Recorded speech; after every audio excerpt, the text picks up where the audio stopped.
एक ऐसे देवता जिनकी एक दृष्टि समय का पहिया ऐसे पलट देती है कि राजा को फकीर और फकीर को राजा बना देती है। यह कोई सामान्य देवता नहीं है, यह है न्याय के देवता शनिदेव, जिनकी न्याय व्यवस्था इतनी कठोर और अटल है कि उसके सामने स्वयं भगवान श्री कृष्ण को भी शनिदेव की कुदृष्टि के प्रकोप का सामना करना पड़ा। और इसका परिणाम इतना भयानक हुआ कि संपूर्ण यादव वंश का अंत हो गया और स्वर्णिम द्वारका नगरी समुद्र में समा गई। इस वीडियो में हम इसी रहस्य से पर्दा उठाएंगे। हम जानेंगे शनिदेव के जन्म की कथा, किन कठिन परिस्थितियों में उनका अवतरण हुआ और वे न्याय के देवता कैसे बने और आखिर क्यों दिया। शनिदेव की पत्नी ने उन्हें कुदृष्टि का भयानक श्राप दिया, जिससे मनुष्य ही नहीं बल्कि देवता भी कांपते हैं।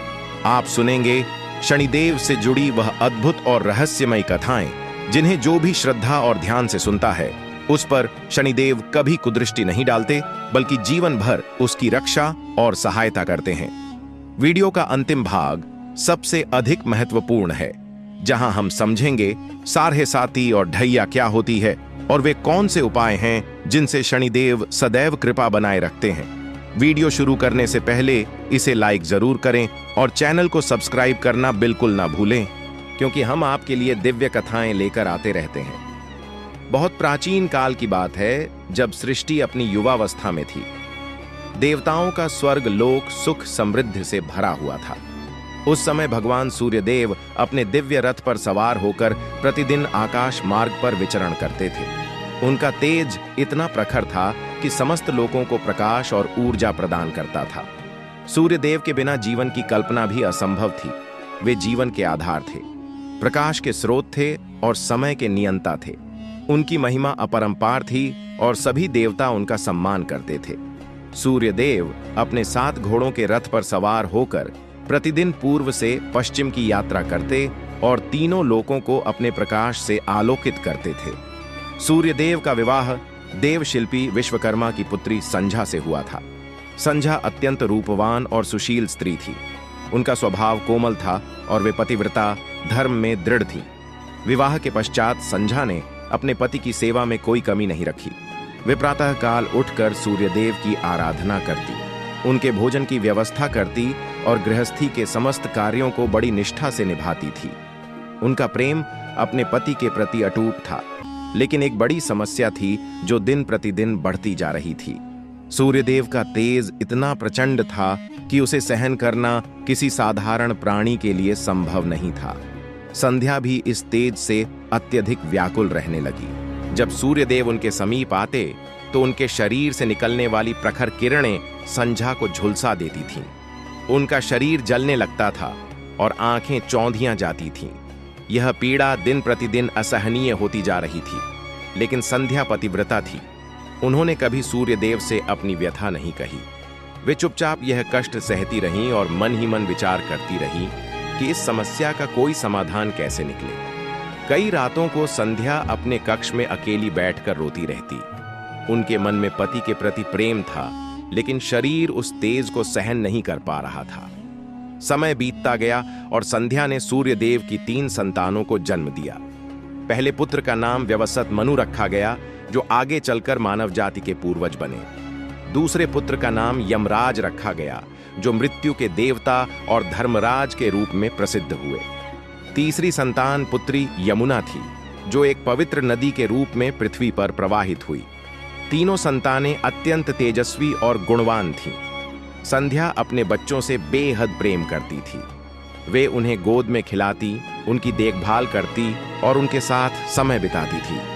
लेकिन मातृत्व के सुख के बावजूद सूर्य के तेज की पीड़ा उन्हें लगातार सताती रही। उन्हें लगता था कि यदि यह समस्या हल नहीं हुई तो एक दिन उनका शरीर इस तेज को सहन नहीं कर पाएगा।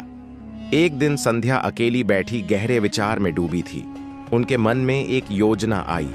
उन्होंने सोचा कि यदि वे किसी प्रकार की घोर तपस्या करें तो शायद उन्हें इतनी शक्ति मिल जाए कि वे सूर्य के तेज को सहन कर सकें, या फिर कोई ऐसा उपाय हो जाए कि सूर्य देव का तेज कुछ कम हो जाए।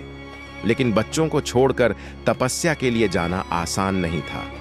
बच्चे छोटे थे और उन्हें माता की आवश्यकता थी। सूर्यदेव भी अपनी पत्नी के बिना कैसे रहेंगे? यह सब सोचते हुए संध्या के मन में एक अद्भुत विचार आया। संध्या ने अपनी दिव्य शक्ति का उपयोग करते हुए अपनी छाया को अलग कर दिया। यह छाया संध्या के समान ही दिखती थी, बोलती थी और व्यवहार करती थी। संध्या ने अपनी इस छाया को प्रेम से समझाया। उन्होंने कहा कि हे छाया, तुम मेरा रूप धारण करके इस घर में रहना, सूर्यदेव की सेवा करना और बच्चों का पालन पोषण करना। मैं कुछ समय के लिए तपस्या करने जा रही हूं। जब मेरी तपस्या पूर्ण होगी तब मैं वापस लौट आऊंगी।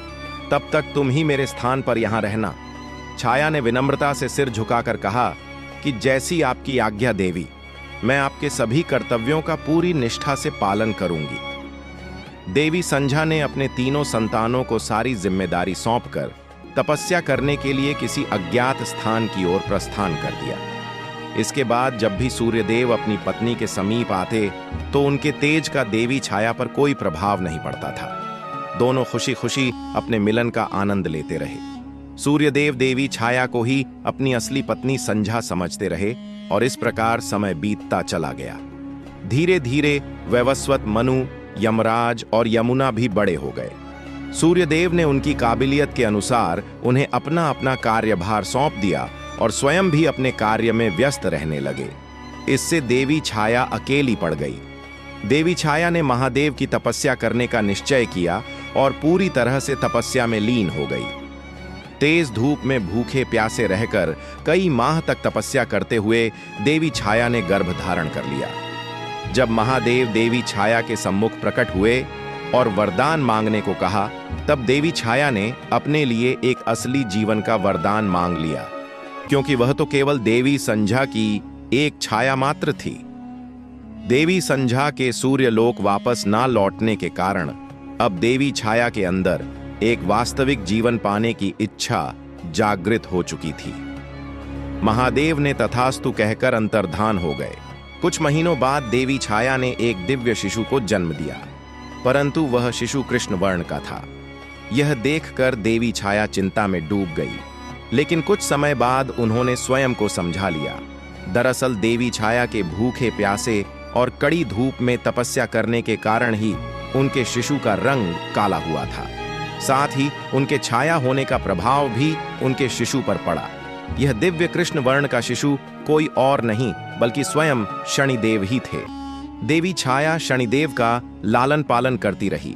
एक दिन सूर्यदेव अपनी पत्नी से मिलने के लिए सूर्यलोक स्थित अपने महल में आए, जहां उनकी पत्नी ने उन्हें पुत्र शनि से मिलवाया और शनि को सीधे सूर्यदेव की गोद में रख दिया। परंतु जैसे ही सूर्यदेव की नजर पुत्र शनि पर पड़ी, वे पूरी तरह से हैरान और क्रोधित हो गए। पुत्र शनि को देवी छाया की गोद में वापस रखते हुए सूर्यदेव ने देवी छाया को बहुत धिक्कारा। उन्होंने कहा कि इस शिशु में उनका कोई भी गुण मौजूद नहीं है, न उनकी तरह तेज, न स्वस्थ शरीर और न ही रंग रूप। किसी भी प्रकार से यह उनका पुत्र हो ही नहीं सकता।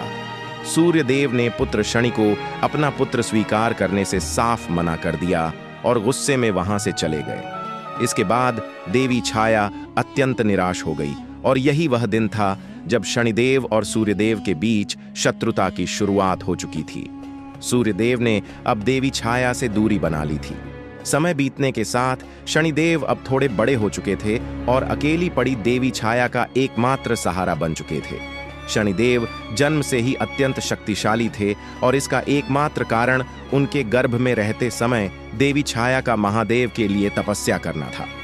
तपस्या के प्रभाव के कारण ही शनिदेव इतने ताकतवर एक थे। शक्तिशाली होने के साथ साथ वे थोड़े गुस्सैल और शरारती भी थे।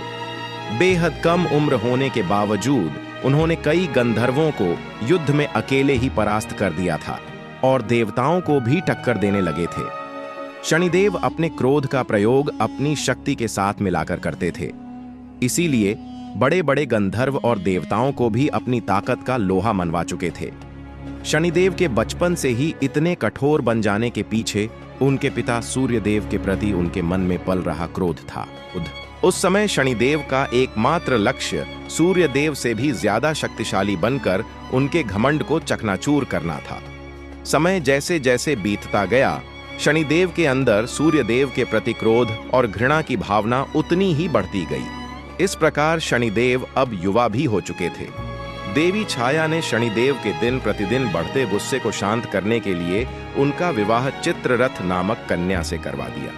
इसी विवाह के बाद शनिदेव की कथा एक नया और भयावह मोड़ लेती है। यहीं से प्रारंभ होती है वह गाथा जहां उन्हें मिलता है कुदृष्ट का भयानक श्राप। एक ऐसा श्राप जो देवताओं तक को कंपा देता है और शनिदेव को न्याय का नहीं बल्कि भय का प्रतीक बना देता है। और इसी कुदृष्टि के पढ़ने से रावण की सोने की लंका जलकर राख में बदल गई और भगवान श्री कृष्ण का वंश पूरा खत्म हो गया और उनकी द्वारिका समुद्र में समा गई, जिनकी कुदृष्टि से स्वयं महादेव को कैलाश छोड़कर जाना पड़ा। इतना ही नहीं, स्वयं सूर्यदेव को ग्रहण का सामना करना पड़ा। आगे बढ़ने से पहले अगर आप वीडियो में यहां तक आ चुके हैं तो वीडियो को लाइक करें और चैनल को सब्सक्राइब करना बिल्कुल भी ना भूलें। कथा यहीं नहीं रुकी है, आगे क्या हुआ भाग 2 देखने के लिए कमेंट में पार्ट 2 लिखें और चैनल को अभी सब्सक्राइब करें।